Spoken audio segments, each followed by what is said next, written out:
So Newcastle United have left Villa Park with the heaviest defeat of the season on a day where it just didn't get going really. Even from the first few seconds of the match, it was obvious that Villa were the team that were up for it, and sometimes it's just unexplainable what can happen in football. Newcastle looking so good at West Ham and so good at Brentford in the second half, and then today to come here and just not perform at all can be baffling, but that's football unfortunately, and Newcastle have lost heavily here, and it's probably a bit of a wake-up call for them going into the last 8 games of the season. Comes at a time where they'll be facing Tottenham in a decisive fixture, and Tottenham might be looking at this now and thinking there is a chance of sneaking into the top 4 now ahead of Newcastle, who looked at one point that that place was going to be theirs.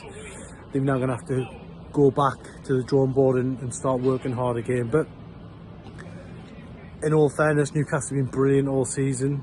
Today was their worst day of the season, but ultimately in the Premier League, there's just no respite. You cannot come here and expect an easy game. Unai Emery was orchestrating the crowd at one stage here.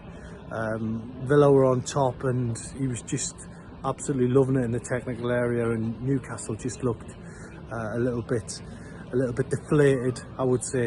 Even changes in the second half didn't manage to spark a response for Eddie Howe and his players, but they'll be back, I'm pretty sure of that.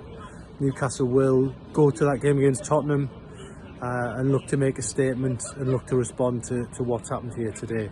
But a disappointing day all round at Villa Park.